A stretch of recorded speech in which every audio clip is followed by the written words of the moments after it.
Hello friends, সকলে কেমন আছো? আশা করি ভালো আছো এবং ভালো থেকো, সুস্থ থাকো এই কামনাই করি। কারণ আমি নিজে যেভাবে 2 মাস অসুস্থ আছি মানে বলার নয়, তার জন্য সবারই সুস্থতা কামনা করছি।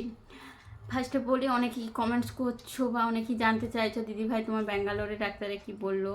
যারা কন্টিনিউ আমার ভিডিও দেখো তারা জানো যে আমি আজ 2 মাস ধরে অসুস্থ। সমস্যা একটাই, পেটের যন্ত্রণা। মানে কি থেকে হচ্ছে, কখনো স্টোন, কখনো মানে লিভারের প্রবলেম, কখনো গ্যাস্ট্রিক, এইরকম চলছে। সেই নিয়েই চলছে, কিন্তু কোথাও কোনো কিছু ঠিকঠাক ধরা পড়ছে না। তো আমি বেঙ্গালোর গেছিলাম রিসেন্ট। বেঙ্গালোরের ডাক্তারে কি বললো না বললো সেটা অনেকে জানতে চাইছো, তার জন্যই তোমাদের সাথে শেয়ার করছি। তার আমি আগে কয়েকটা জিনিস শেয়ার করি। আমার বিশেষ কয়েকজন আত্মীয় আর কি, মানে মানুষ সময়ে পাশে থাকবে না কিন্তু পেছনে কথা বলতে কেউ ছাড়বে না। কেউ অনেকেই কমেন্ট করছে আমরাকে কেন বললো না, এই জায়গায় যেতে পারতো। মানে কমেন্টস বলতে কমেন্টস বক্সে নয়, মানে বা এমনি আমার আত্মীয়দের কাছে আমরা কেউ কেন বললো না, এই জায়গাকে যেতে পারতো, এই করতে পারতো, ওই করতে পারতো, অনেক কিছুই বলেছে।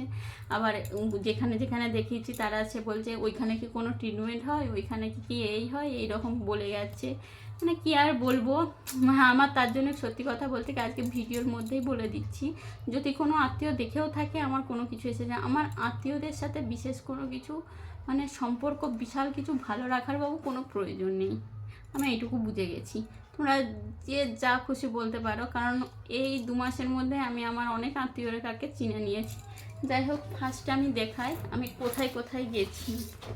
সব আত্মীয়রা যেগুলো যে বলছে যে হ্যাঁ এই ওই সেই, তার জন্য দেখাচ্ছি। ফার্স্ট হলো আমাদের এখানের এটা মেডিকেয়ার হসপিটাল নার্সিং হোম। এখানেতে আমি 5 দিন ভর্তি ছিলাম।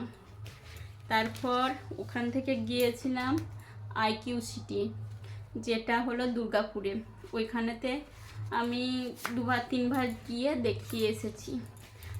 ওখানেতে গিয়েছিলাম এমনি মানে ভর্তি ছিলাম না, এমনি ওপিটিতে দেখিয়েছিলাম। আচ্ছা, ওখান থেকে আমাদের এখানেতে দেখানো হয়েছে সার্জেন, তার মধ্যে কোনো ফাইন নেই যেহেতু বাইরে তো দেখিয়েছি। ওখান থেকে গেছি এআইজি হসপিটাল, মানে হায়দ্রাবাদের এআইজি হসপিটাল। মানে আমার আত্মীয়দের জন্যই ফার্স্টে ভিডিওটার এইটা বলছি, তারপর বাকিটা বলছি, হয়তো একটু বড় হবে। ওখান থেকে গেছি এআইজি হসপিটাল। এআইজি থেকে আসার পরে ওইখানেতে এইখানেতে বর্ধমানে দেখিয়েছিলাম, কিন্তু বর্ধমানের এমনি বাইরে ডক্টর মানে আউটডোর ডক্টর দেখিয়েছিলাম, তার মধ্যে কোনো ফাইল মানে কোনো ফাইল নেই বলে দেখাতে পারছি না। এরপর ওখান থেকে বর্ধমানের পরে ওইখান থেকে গিয়েছিলাম বেঙ্গালোর। এই যে রিসেন্ট গিয়েছিলাম বেঙ্গালোরে, ফার্স্ট এই হসপিটালটায় দেখিয়েছিলাম, ফিলিপসন্স হসপিটাল নাকি ক্লিমেন্টস হসপিটাল নাকি, এই যে এই হসপিটালটা দেখেছিলাম। যাই হোক, আর ওখানে ফার্স্টে এই হসপিটালটা দেখিয়েছিলাম, ওইখানেও কোনো কিছু বলতে পারছিল না বলে শেষকালে আমরা দেখিয়েছিলাম মণিপালে। মণিপালে প্রচুর কস্টলি, মানে প্রচুর পয়সা লাগে মণিপালে ডাক্তার দেখাতে গেলে। কেউ যদি মণিপালে ডাক্তার দেখাতে চাও, আগের থেকেই বলে দিচ্ছি, যদি তোমার মানে সময় নিয়ে ডাক্তার দেখাতে চাও তাহলে কিন্তু অনেক হসপিটাল আছে, সেখানে দেখাতে পারো। আর যদি পয়সা থাকে অবশ্যই মণিপালে ট্রিটমেন্ট অবশ্যই ভালো, এটুকু বলতে পারি। কিন্তু সব কিছুই একটু বেশি, সেটা বলার কিছু নেই। কারণ এই যে রিপোর্ট, এর মধ্যে আমার সমস্ত রিপোর্ট আছে। আমি মণিপালে 3-4টে রিপোর্ট করিয়েছি, বলার নয়, পুরো একদম ফাইল ভরা।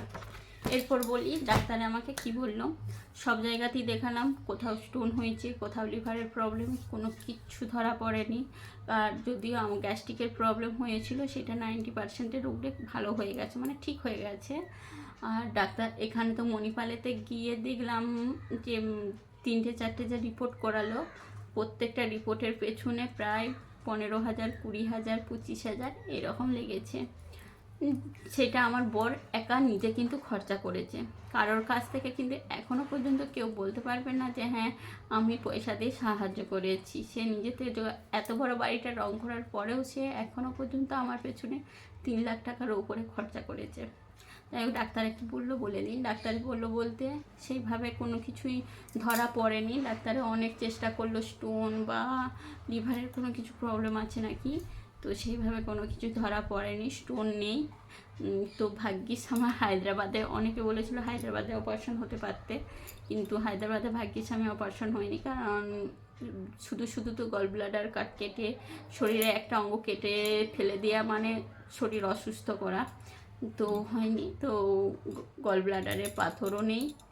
তো গ্যাস্ট্রিকের আলসারের কোনো যদি সমস্যা ছিল সেইটা অনেকটা মানে 90%-এর উপরে ঠিক হয়ে গেছে।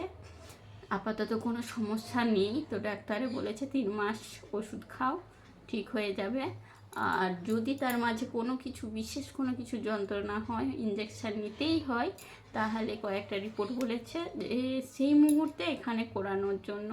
তারপরে আর কিছু মানে বলার নেই, কোনো কিছু না ব্লাডের কোনো প্রবলেম আছে, না লিভারের কোনো প্রবলেম আছে, না স্টোন আছে। তো লিভারের মেন হলো লিভারেরই প্রবলেম ছিল, যেটুকু শেষ পর্যন্ত বোঝা গেল। সেইটা আমার এখানে অনেক চারদিকে যেহেতু ট্রিটমেন্ট হয়েছে, ভালো হয়ে গেছে। যাই হোক, আজকের ভিডিওটা এই পর্যন্ত। তবে হ্যাঁ, আমার শেষকালেও কিছু আত্মীয়দেরকে বলে রাখি, যদি তারা ভিডিও দেখে, সময়ে না কাউকে না এই করতে হতো, ওই করতে হতো, সেই করতে হতো, এইটা করো না। পারলে হ্যাঁ খবর নাও, যতটুকু পারবে হ্যাঁ সাহায্য করার চেষ্টা করো, কাউকে জ্ঞান দিতে হবে না। জ্ঞান দেওয়াটা বন্ধ করো, কারণ সময়ে কেউ কাছে থাকে না, কেউ পাশে থাকে না। এই জিনিসটা বুঝে গেছি, কারণ আমার কয়েকজন খুবই কাছের আত্মীয় ছাড়া কেউ পাশে নেই। সকলে ভালো থেকো, টাটা।